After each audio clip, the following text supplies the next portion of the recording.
Berdasarkan PMK nomor 9 tahun 2020, penetapan PSBB itu memang harus memenuhi kriteria jumlah kasus kematian akibat penyakit dan penyebaran secara signifikan, terus terdapat kaitan epidemiologi dengan kejadian serupa di daerah sekitarnya.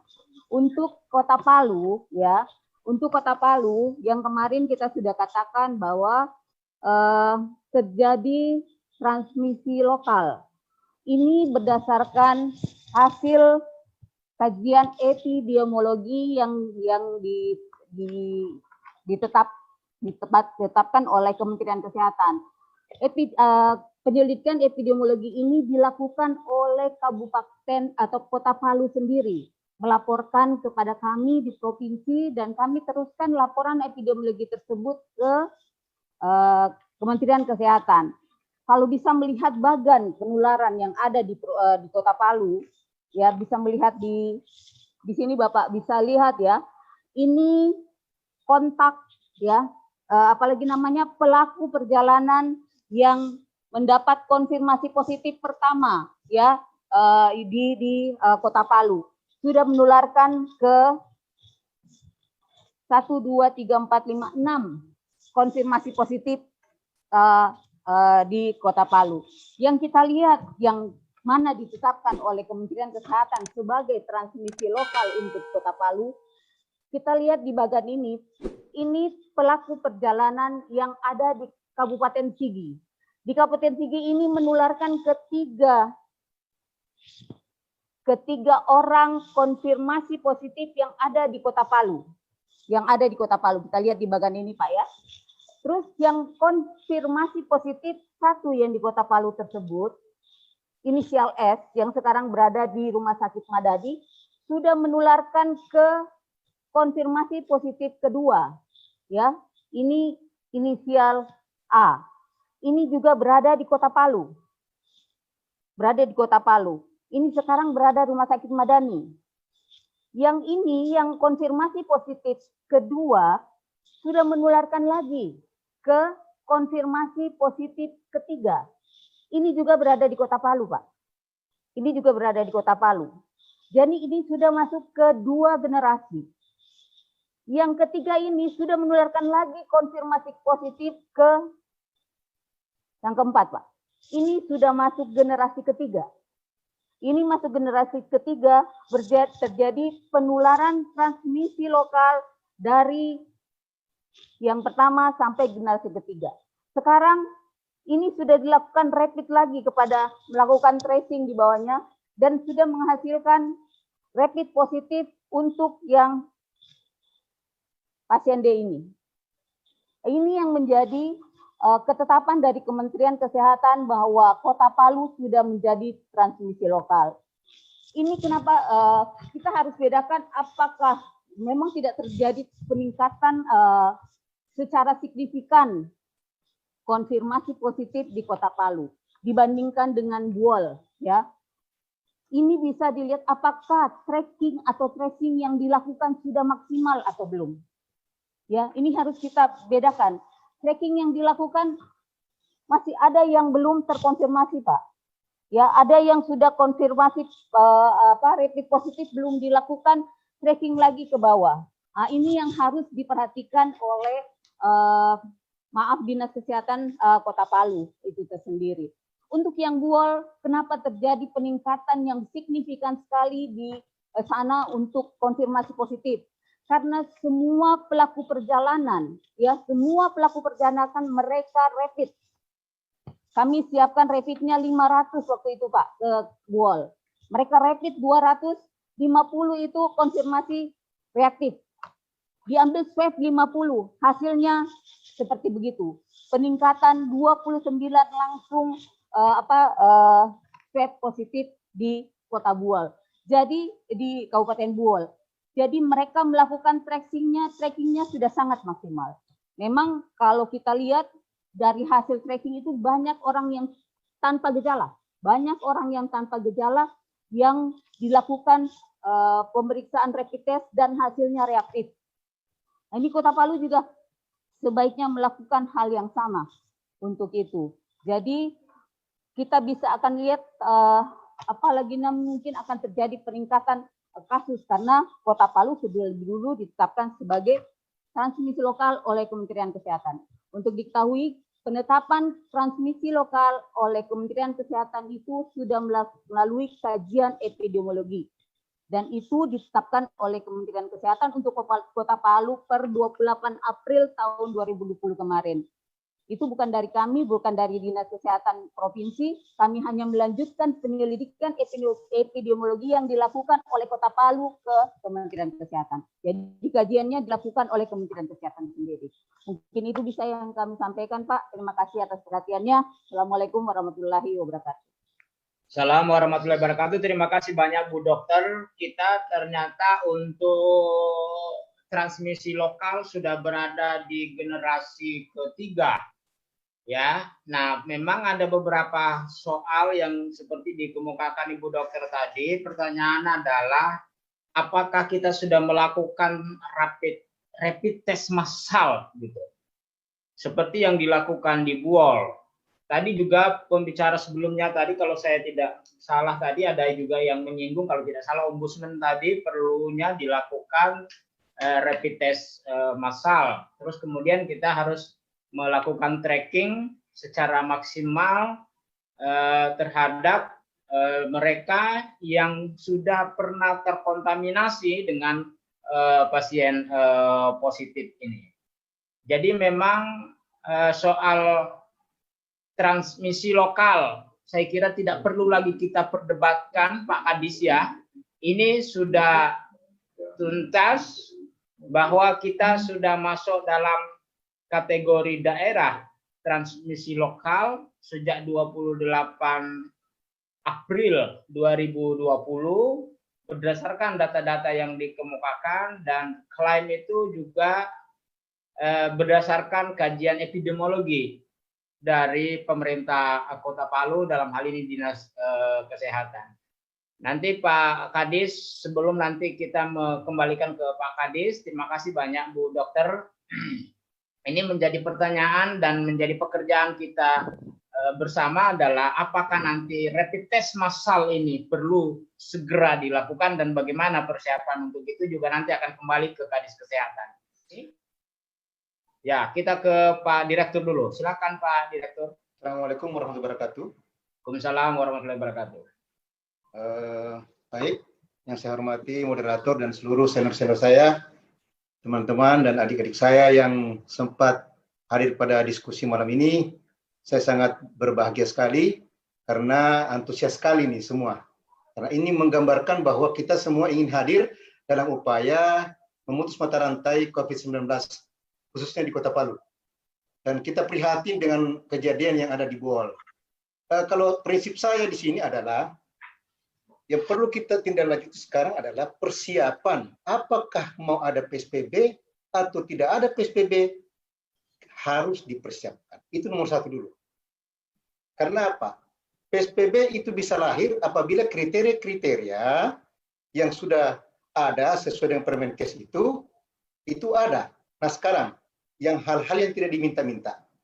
Minggu depan, 2 minggu depan, tiba-tiba kriteria itu memenuhi. Apa yang harus dilakukan? Oleh karena itu, pemerintah, termasuk kami, itu harus mempersiapkan. Tapi saya yakin dan percaya, kalau tipikal Pak Wali Kota ini, orangnya kan gila kerja. Saya yakin bisa kita laksanakan. Kenapa? Persiapan ini mengantisipasi hal-hal yang apabila kriteria itu sudah memenuhi sebagaimana Pak Dr. Irwan tadi katakan bahwa ini harus persiapan. Memang betul, itu nomor satu dulu, persiapan. Mau diterapkan atau tidak, yang harus dilakukan persiapan. Tetapi saya yakin dan percaya, Kota Palu sudah pernah tertimpa musibah yang luar biasa dahsyatnya. Soal menangani soal sosial, kemanusiaan, walaupun tidak sempurna, tetapi sudah ada pengalaman-pengalaman dalam mengatasi persoalan-persoalan sosial. Sekarang adalah persoalan yang di bidang kesehatan. Yang sekarang, yang di waktu gempa juga, itu cukup rumit. Apalagi di Rumah Sakit Antapura, lampu tidak ada, air tidak ada, operasi memakai lampu dari mobil.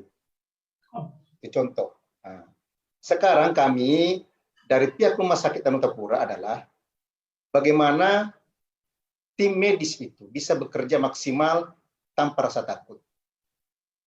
Ya, tanpa rasa takut. Karena apa? Tim medis kami ini sangat terbatas.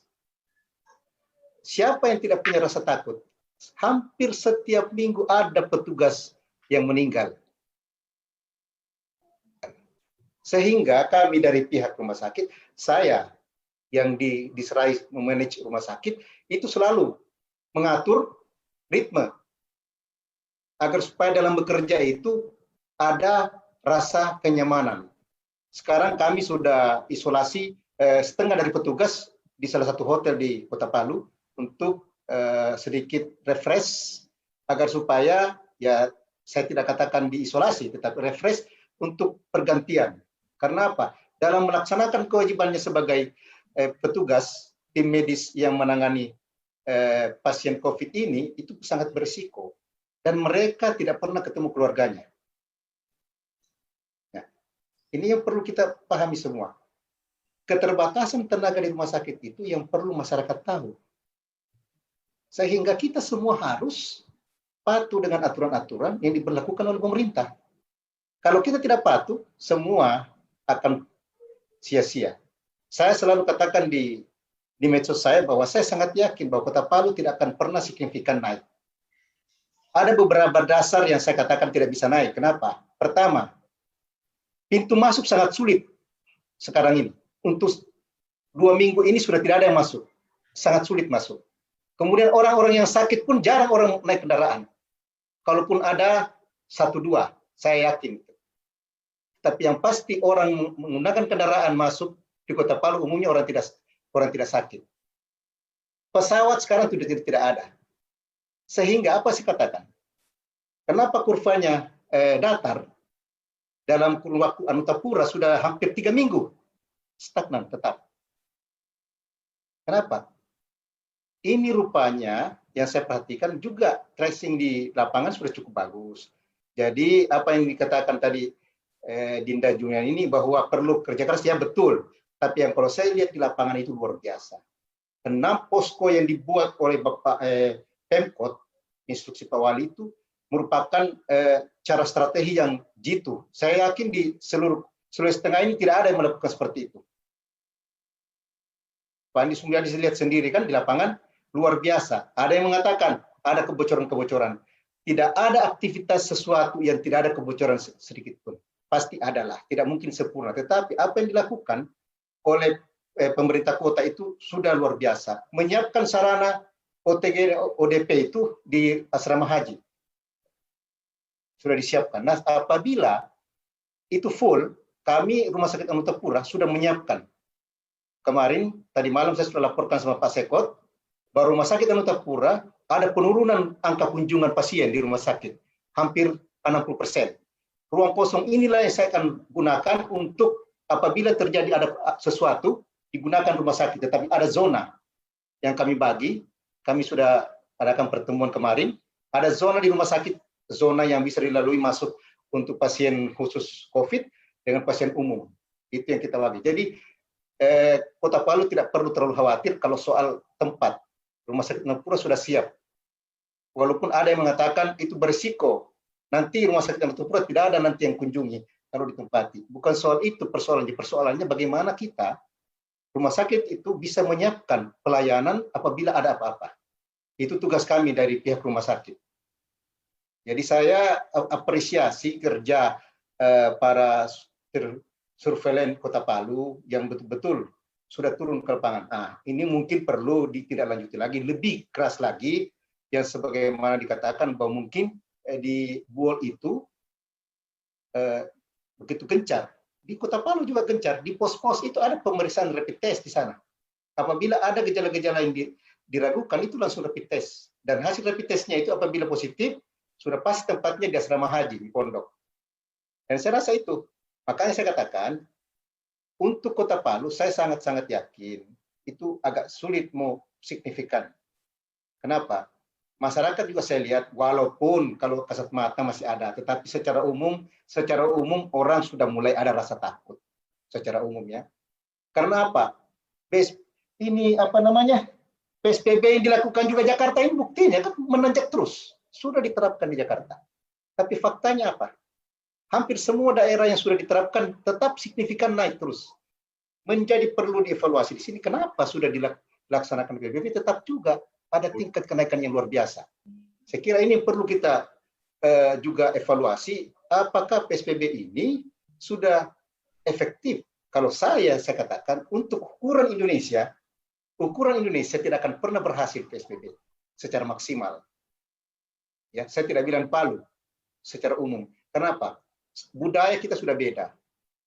Contoh, misalnya lockdown saja, kita tidak boleh keluar.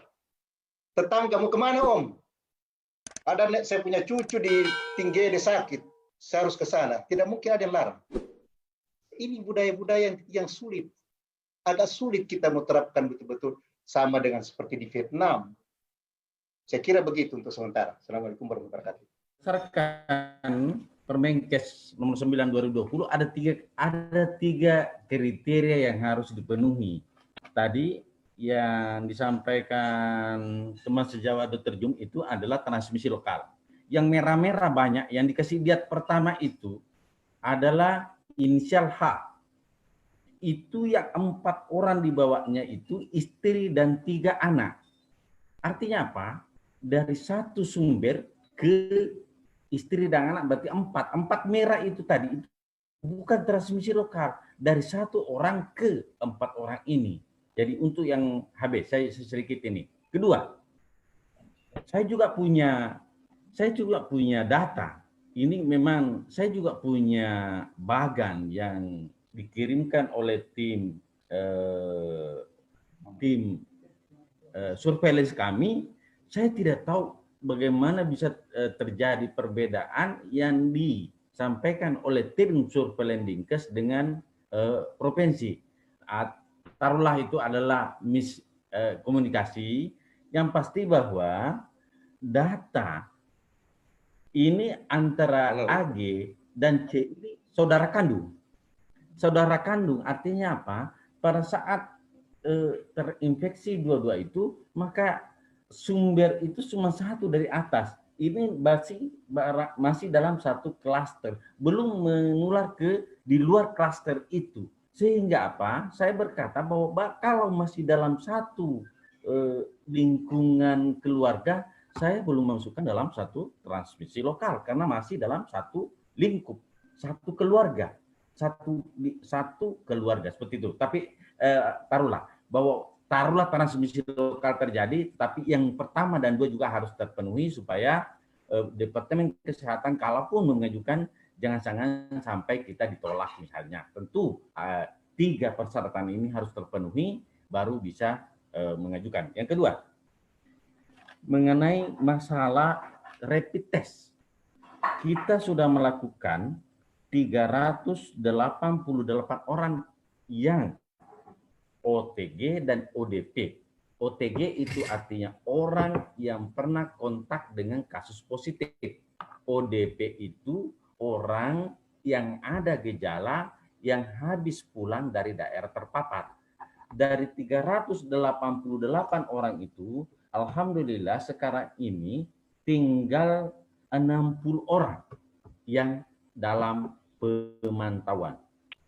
Sekedar juga saya sampaikan bahwa rapid swab yang kita kirim ke Jakarta itu sebanyak 52. Yang kita kirim ke Jakarta itu dan Makassar itu sebanyak 52.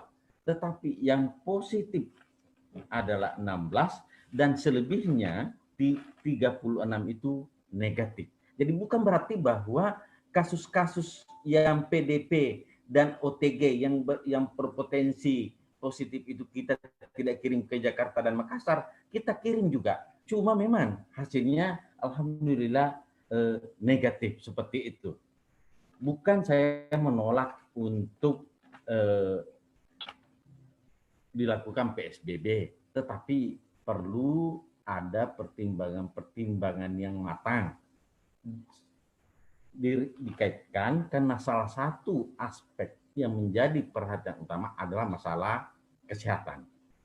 artinya penyebarannya sudah luas. Seperti yang disampaikan tadi di Mamboro, hanya baru 7 kelurahan dari 46 kelurahan yang ada di Kota Palu. Artinya apa? Penyebarannya belum terlalu masif. Kemudian peningkatan kasus juga tidak signifikan.